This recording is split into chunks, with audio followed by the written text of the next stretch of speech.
शहर हैदराबाद के हल्का असम्बली जुबली हिल्स के कांग्रेस उम्मीदवार मोहम्मद अजहरुद्दीन ने पीर की रात एर्रागड्डा के इलाके सुल्तान नगर में एक इंतखाबी जलसे से खिताब करते हुए राय दहिंदों से कहा कि आप मुझे वोट दीजिए, मैं बताऊंगा कि तरक्की क्या होती है।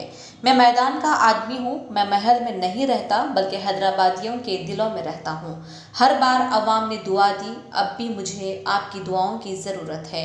मैं बेहतरीन फील्डर हूँ, वहीं फील्डिंग जुबली हिल्स के इलाके में करके इस इलाकों को तरक्की की राहों पर गामजन करूँगा। इस इलाके से ड्रग्स और रॉडिज्म का हर तरफ बोलबाला है, जिसके खात्मे की कांग्रेस इक़दामात करेगी। उन्होंने इस बात की तरदीद की कि मुरादाबाद के जब वो MP थे वहाँ कुछ नहीं किया। मोहम्मद अजहरुद्दीन ने कहा कि उन्होंने 1100 करोड़ का प्रोजेक्ट मुरादाबाद में लाया था, जिससे ये इलाका तरक्की याफ्ता हो गया। मोहम्मद अजहरुद्दीन के इस इंतखाबी जलसे में अवाम की कसीर तादाद मौजूद थी। सदर नशीन ICC शोबे अखिलियत इमरान प्रतापगढ़ी, जुबली हिल्स के कांग्रेस इंचार्ज नवीन यादव, साबिक MLC रामलू नायक ने भी इस जलसे से खिताब किया। मुमताज NRI, इफ्तिखार शरीफ, आमिर जावेद व दीगर इस जलसे में मौजूद थे। की तादाद में मौजूद मेरे नौजवान साथियों, बुजुर्गों, माँ और बहनों, मैं अभी 2 दिन पहले शेखपेट में आया था, लेकिन अजहर भाई का हुक्म हुआ कि एक बार और आपको हाजिरी लगानी है और यहाँ लोगों से मुलाकात करनी है, तो मैं उनकी दावत को ठुकरा नहीं सका।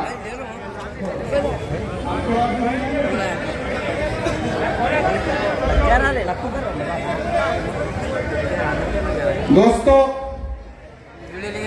अजहरुद्दीन साहब आपके अपने कैंडिडेट हैं। कांग्रेस पार्टी ने इन्हें आपका नुमाइंदा बना करके जुबली हिल्स असेंबली में भेजा है। अजहरुद्दीन साहब को मुझे याद है कि जब मैं बहुत छोटा सा था, जब क्रिकेट खेलने के लिए मैं खम्मम से लेके वारंगल से लेकर के कामारेड्डी से लेकर आदिलाबाद, निजामाबाद, करीमनगर, जडचल्ला, हर जगह पूरे तेलंगाना में कैंपेन करता हुआ आ रहा हूं। पिछले 2 हफ्ते से वारंगल तमाम इलाकों में कैंपेन करता हुआ आ रहा हूं। लिख लो मेरी बात, तेलंगाना में कांग्रेस पार्टी की सुनामी चल रही है। कोई ताकत कांग्रेस की सरकार बनने से रोक नहीं सकती है, कोई ताकत रोक नहीं सकती है। अरे मैं तो यहां खड़ा होकर कह रहा हूं आपसे कि 30 नवंबर को अजहरुद्दीन साहब को MLA बना करके भेज दो, इंशाअल्लाह हम इन्हें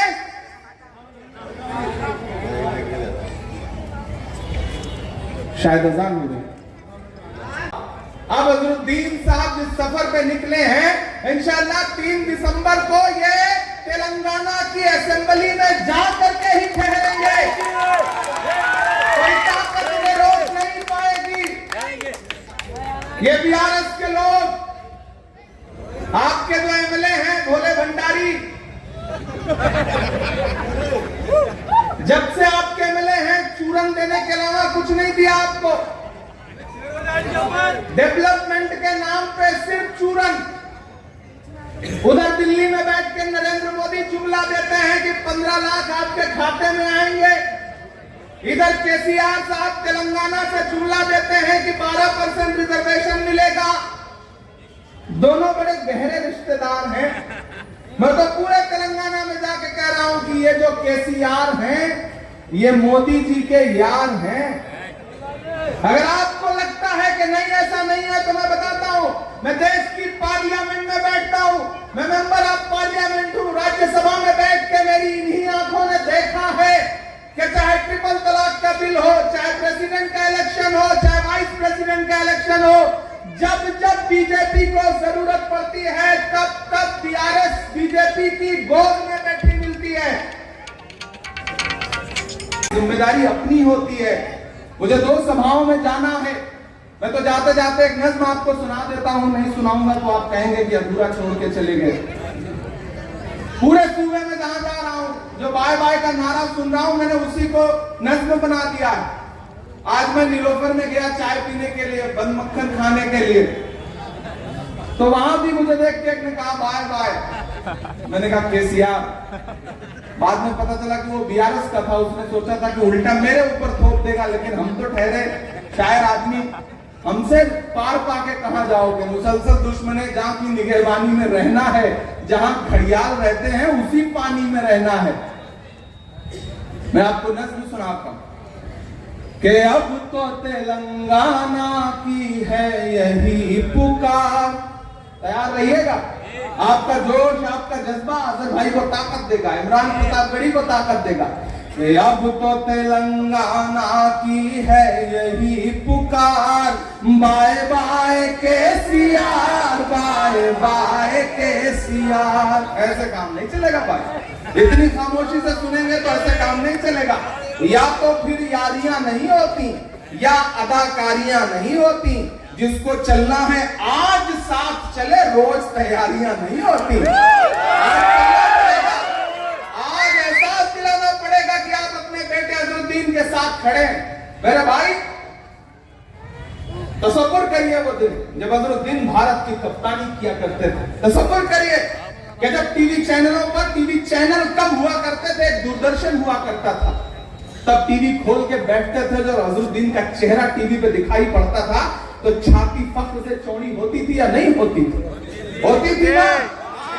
तो आज उस मोहब्बत का फर्ज उतारने का वक्त आ गया है। इन्हीं गलियों में पैदा हुए हैं अजहरुद्दीन, तो फिर आपका फर्ज बनता है कि अजहरुद्दीन को जाया मत होने दीजिएगा। कि अब तो तेलंगाना की है यही पुकार, bye bye KCR, bye bye KCR. बंद करो झूठ का ये अपना कारोबार। जो लाइव ऊपर से वायर जा रहे लंबा जो उससे वो नहीं होते, आपका डेवलपमेंट होता। मैं कहीं भी जुबलीज में जाता हूँ, कहीं भी मैं प्रचार किया हूँ, एक से एक गली गली में गया हूँ जुबलीज की, बट लेकिन मैंने हर गली कच्ची और गीली देखा है। क्योंकि मैं कभी भी लोग से पूछता हूँ कि ये गली में इतना कच्चापन क्यों होता है, क्यों पानी क्यों बहता है, तो लोग कहने लगे कि ये ड्रेनेज का पानी, ये ड्रेनेज का पानी आता है। कोई ड्रेनेज का बहुत बड़ा, तुम में बड़ा मसला जो है अपने जुबली कॉन्स्टिट्यूंसी में, वो ड्रेनेज का मसला है। इंशाल्लाह जब मैं मुरादाबाद गया था तो वहाँ पे भी यही प्रॉब्लम था, वहाँ पे यही प्रॉब्लम था। जब पानी भरता तो शायद मेरे ख्याल में पानी जब पड़ता तो मेरे ख्याल में यहाँ पे वेस्ट अपने कमर तक पानी उड़ता था। मैं आपको यहाँ पे एक चीज कहना चाह रहा हूँ, मैं जब स्कूल में था मुझे पानी में भीगने से बहुत नफरत थी, बट लेकिन जब मुरादाबाद में जब गया, मैं जब देखा कि इतना प्रॉब्लम है, तो इतना बारिश एक बार फ्लड आ गए थे, तो मुझे पूरा वेस्ट का यहाँ तक पानी था। मैं पानी में चल के लोगों को सहायता दे रहा था, लोगों को ये कह रहा था कि हम आपका जरूर डेवलपमेंट करेंगे, आज आप मुरादाबाद जाइए, कहीं पे भी पानी नहीं भरता, ड्रेनेज का काम हो चुका है, काफी डेवलप हो चुका है। इंशाल्लाह मैं यहाँ से जीत के आपको बताऊंगा, क्योंकि आपका वोट मेरे लिए बहुत अहम है और एक तरफा वोट डालिएगा आप मुझे चाहिए। मैं आपको बताता हूँ डेवलपमेंट कैसा करते हैं और डेवलपमेंट कैसा किया जाता है। और ये भी कहूँगा कि फील्ड पे जाके डेवलपमेंट करना पड़ता है। हम ये ठहर के बड़े बड़े वादे कर देना, बड़े बड़ी फीसा देना, बहकावे की फीसा देना, उससे डेवलपमेंट नहीं होता। फील्ड पे जाके डेवलपमेंट होता। और मैं फील्ड का आदमी में पूरी जिंदगी फील्ड पे गुजारी है, क्योंकि धूप में खेला हूँ, बारिश में तो सारी क्रिकेट खेलते नहीं, धूप में खेला हूँ, ठंडी में खेला हूँ, तो मुझे मालूम है फील्ड पे क्या काम करना और फील्ड पे कैसा काम किया जाता है। ये मैं बिल्कुल आपको बता दूंगा कि आज जिस दिन एमएलए बनूंगा इंशाल्लाह आपको बता दूंगा फील्ड पे क्या होता, काम कैसे होता। मैं आपको ये कहना चाहूंगा कि मैं कोई महल में नहीं रहता हूँ, मैं हैदराबाद के जिलों में रहता हूँ।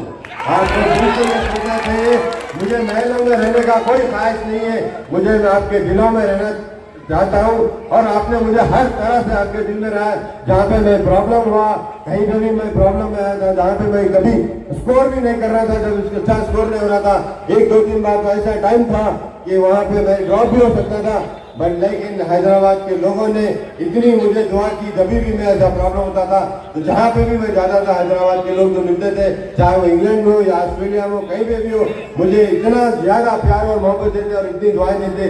उस दुआएं की वजह से मैं आज यहाँ पे ठहरा हूँ, क्रिकेट खेला हूँ और इंडियन कैप्टन भी बना हूँ। तो मुझे आप लोग हर बार दुआ है। मैं जब छोटा रहने में जब स्कूल पे भी खेलता था, कॉलेज में भी खेलता था, आप लोगों ने मेरा मैच देखने आते थे और कहते थे कि अरे ये लड़का आगे जाएगा। मुझे इतना खुशी होती थी कि मैं अभी कुछ बना भी नहीं हूँ और कुछ करा भी नहीं हूँ, खाली बस थोड़े अच्छे रन कर ले रहा हूँ, थोड़ी अच्छी बैटिंग कर ले रहा हूँ, थोड़ी अच्छी फील्डिंग कर रहे थे। उसमें मुझे इतना एहसास मिल रहा था कि मैं कुछ बना भी नहीं था। जब मैं चाहूँगा कि मैं आपको ये कहना चाहूँगा कि मैं बहुत अच्छा फील्डर था, आपको पता है, क्योंकि मैं कभी अपनी तारीफ नहीं करता हूँ। बैटिंग की तो तारीफ मैं कभी करता नहीं हूँ, क्योंकि फील्डिंग की जरूर तारीफ करता हूँ। बैटिंग में फील्डिंग में बहुत मेहनत की, इतनी मेहनत की कि मैं जब फील्डिंग जो करता था मैं बहुत मेहनत की, तो मैं वही तरह की फील्डिंग जुबली हिल्स की कॉन्स्टिट्यूएंसी में करूँगा, शायद उससे अच्छी और उससे ज़्यादा भी फील्डिंग करूँगा और शायद आप लोगों को जिताऊँगा जरूर। अब आपका काम करूँगा और आप देख लेंगे कि कैसा काम होगा। मेरे यहाँ पे जो मसले हैं, नवी मैंने ऑलरेडी आपको जो रोड का मसला बताया, बट लेकिन यहाँ पे सबसे बड़ा मसला कब्रिस्तान का मसला है। इंशाल्लाह जब भी मैं इंशाल्लाह मैंने बनूंगा वो कब्रिस्तान फिर से शुरू करूंगा, क्योंकि यहाँ के लोग के लोग हैं जो लोग इंतजार कर चुके हैं, जिनकी खबरें अंदर है, जो लोग अंदर जाके जियारत करना चाहते हैं, जो आया फायदा पढ़ना चाहते हैं, उनको भी नहीं बख्शा उन लोगों ने। आज अपने हाल बना लिए और फिर रास्ता रोक दिए। इंशाल्लाह जब बनूंगा और रास्ता बिल्कुल साफ होगा, रास्ता मिलेगा और आप लोग इंशाल्लाह जरूर उस कब्रिस्तान में जाएंगे और कब्रिस्तान में बिल्कुल जैसे आपको जो भी जिसके भी लोग वहाँ पे दफन हुए हैं, जिसके भी लोग वहाँ पे आराम फरमा रहे हैं, तो मैं आपसे गुजारिश करूँगा आप फिर से चाहिए फायदा दी और बड़ी ये मैं बिल्कुल आपसे वादा करता हूँ। और मैं यहाँ पे ज़्यादा आपकी कॉन्स्टिट्यूएंसी में यही कहना चाहता हूँ कि 10 साल से यहाँ पे कोई काम नहीं, जो काम हुआ यहाँ पे खाली रौड़ीज़म हुआ है और दहशत कर दी आप लोगों के लिए। आज मैं कभी भी लोग को देखता हूँ तो मैं जब मिलता हूँ तो सर हम बोलेंगे सर हम ऊपर आके काम नहीं किया, बट हम अंदर से काम करेंगे। इंशाल्लाह हम अंदर से ही काम करिए, बट कांग्रेस पार्टी को जिताइए, मुझे जिताइए, मेरे सामने आने की कोई जरूरत नहीं है। और मैं जिस दिन आऊँगा उस दिन यहाँ से रौडीज़म हट जाएगा, हर चीज हटेगी, यहाँ पे कोई गलत काम नहीं होगा इंशाल्लाह। और मैं ये कह रहा हूँ कि आपको कि यहाँ पे जो ड्रग्स का भी जो प्रॉब्लम हो रहा है, क्योंकि मैं देख रहा हूँ कि बच्चे 12, 14, 15 साल के बच्चे आज पान के डब्बों पे बैठे रहते हैं, रात में 2-3 बजे तक पान के डब्बों पे बैठे और चबूतरों पे बैठ के अपने वक्त जाया कर रहे हैं। मैं वो वक्त जाया करने नहीं दूंगा, उनको मैं जॉब इंशाल्लाह कोशिश करके जॉब दिलाऊंगा, उनको अच्छा पढ़ाना चाहूंगा और अच्छे कॉलेज में इंशाल्लाह करूंगा। और जून में कोई हर डिवीजन में कम्युनिटी हॉल होगा, हर डिवीजन आप जाएंगे जब कम्युनिटी हॉल होता है तो लोग मिलते हैं, जब बात करते हैं तो गलत काम नहीं होता, तो लड़के भी आते हैं, उनके लिए भी फैसिलिटी दूंगा, क्योंकि यहाँ पे ग्राउंड